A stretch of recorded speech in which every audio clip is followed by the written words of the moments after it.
The first step of the painting is outlining the tree crowns with this dark green. The name of the color is included in the video as well as the video description. The reason why I'm outlining the trees is to map out all the little details of the branches and the leaves.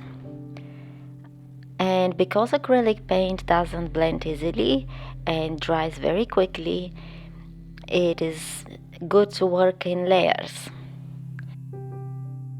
Unlike oil paint, where you have a long time to blend the colors and achieve depth, in acrylic paint you have to get it right in one go, and it is very difficult when you're dealing with such small details. So I'm going to paint them in this dark color using a very fine brush, and this takes quite some time. The video has been sped up, but this is actually quite a time-consuming process because I have to be fairly accurate to make the trees look like trees, and the dark color is going to show through from underneath the light blue tones and the white tones. And of course later on I'm going to work over the trees. This will be just the lowest layer. Also, if you look at the photo, you will see that there is a bit of a mist or water vapor from the sea, which creates atmospheric perspective, and it creates the illusion of depth. It's actually not an illusion, but it will help to create this illusion. Now I am painting the sky. I'm starting with blue, and I'm going to work from dark to light, as I always do. The lighter color, which in this case it's white, I'm going to apply it low towards the horizon. And I'm blending as I'm painting. Then I begin the sea, and I'm doing the same process, starting from dark and gradually moving to the lighter tones. I'm mixing the blue with the green, and as you can see, I'm going over the green outlines of the trees, and they're going to appear the way we would see them from behind the mist.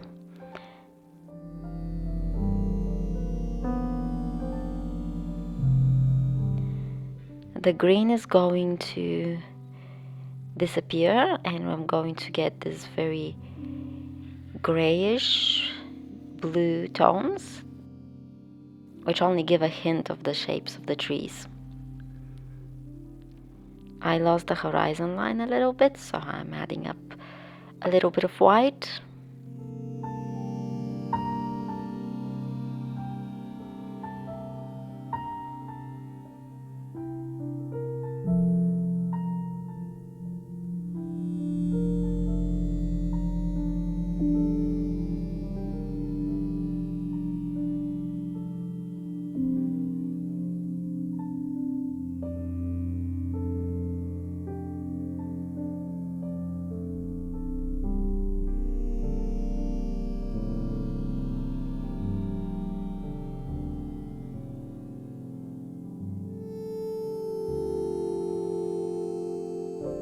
Now I'm mixing the green with the blue, and I'm painting the trees.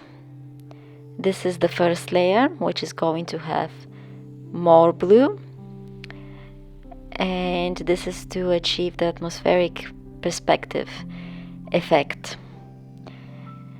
And like I said earlier, because acrylic paint is quite difficult to blend, even on such a small scale, that's why I'm working on different layers.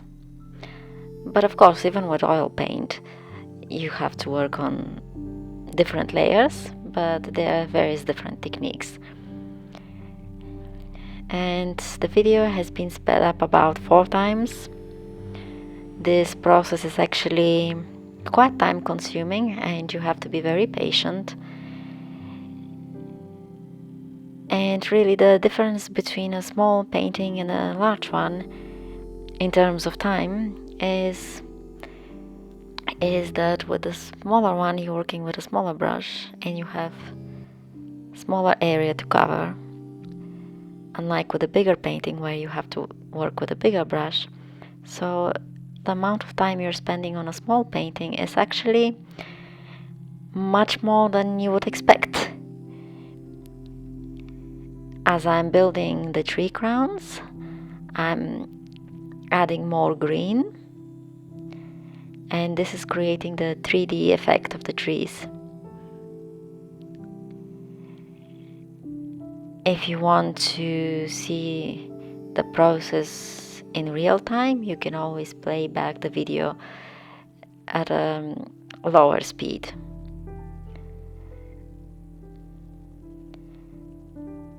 I like to show the whole process because I think it's going to help other artists or even my buyers to appreciate how the painting is actually made. But of course you can also play it faster.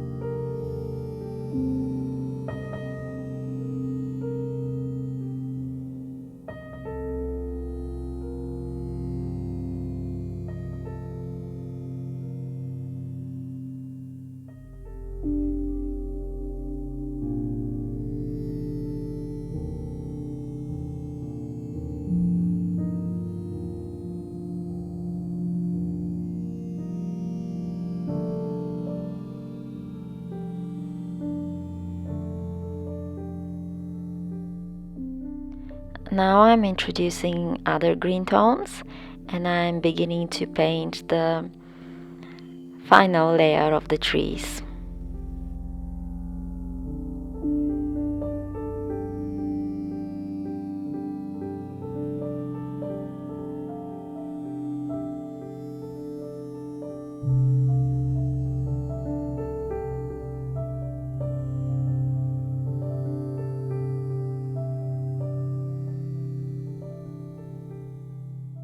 I'm leaving some of the blue branches to show through because this creates the 3D effect of the atmospheric perspective, which I just mentioned.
I keep painting the green tones, and again I work from dark to light, and this process takes quite some time, anything from half an hour to an hour, just to complete the trees and the little wall that you see at the back. And once this is complete, I will move on to the hay bales and the grass below.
Before I start painting the hay bales, I paint the ground underneath. And this time I'm actually working from the middle tones, and I'm adding both the light and the dark at the end. This is mostly practical because I don't really have a lot of dark spots, and there is no need to waste all this dark color and then cover all of it with lighter tones. Instead, I'm using the mid-tones and I'm blending both the dark and the light colors while the middle tones are still wet.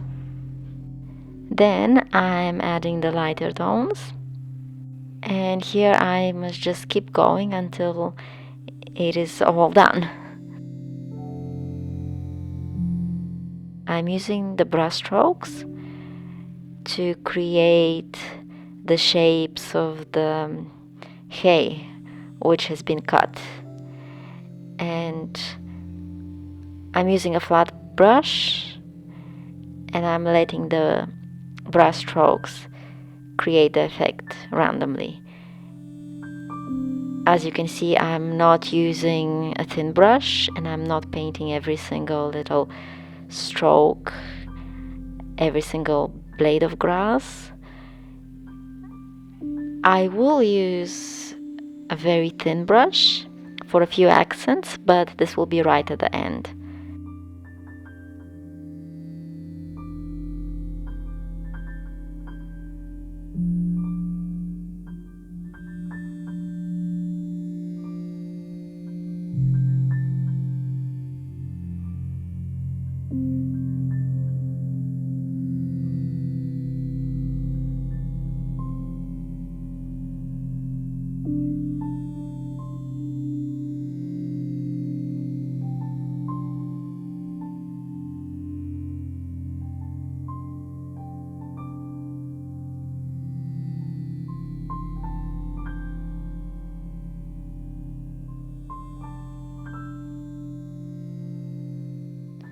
Now I'm moving on to the hay bales, and that is really probably the most exciting part of this painting.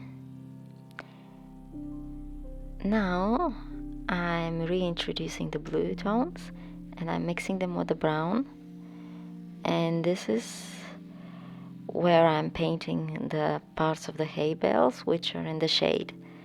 That is because in the shade the blue from the sky is being reflected a little bit, and there is a little bit of a blue hue to the shade. Otherwise, if it is an overcast sky, the shadows will not have a very distinct blue tone. But since in this reference photo the sky is mostly clear, although there is a mist, we definitely see the blue in the shadows. And while I have the blue mixed with the brown, I'm also going to create the shadows and the dark rocks.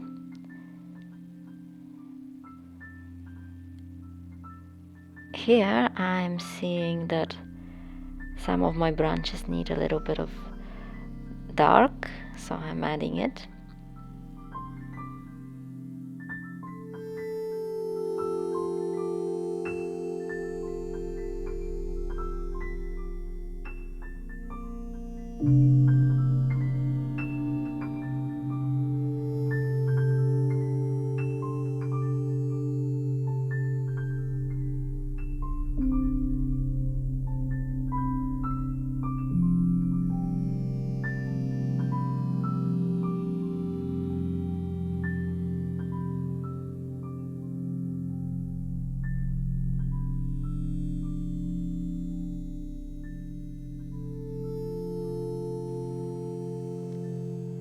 I'm also adding a bit of blue to the fence or wall, which is at the back.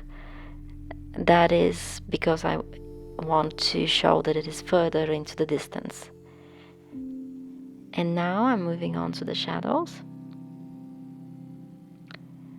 I'm starting with the darkest color, and I'm going to add blue, and I'm going to blend the blue into the darker color, and I'm going to create the effect of the shadows.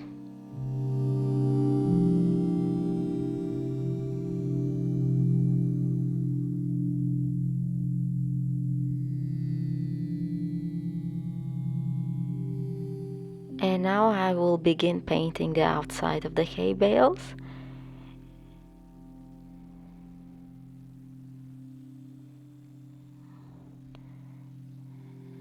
I'm just adding a little bit of details,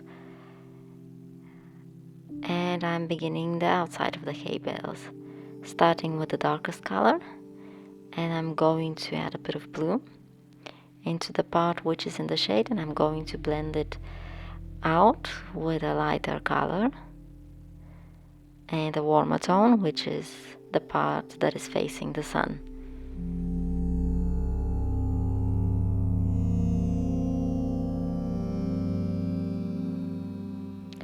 I love painting hay bales because I really like the challenge. I really like the look and the atmosphere of the calm countryside. But of course, just because I find it very rewarding and I'm very excited to see the end result, I wouldn't say that painting them is easy. It is actually quite challenging, and given the small scale, I have to be very careful to get the shape correct because it is not easy to maintain the brush within the outlined shape. Now I'm finally beginning to add the lighter tones. This part has been sped up to about 4 times,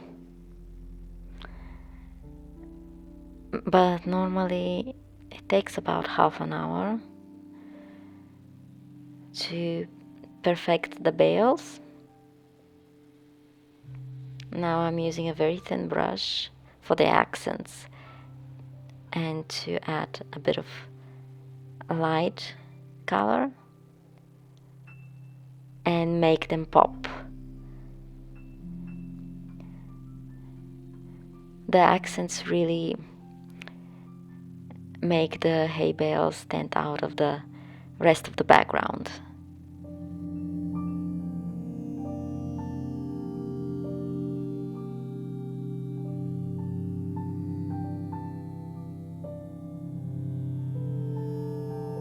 The rest of the painting is really just adding the little accents and the lightest tones with a very fine brush.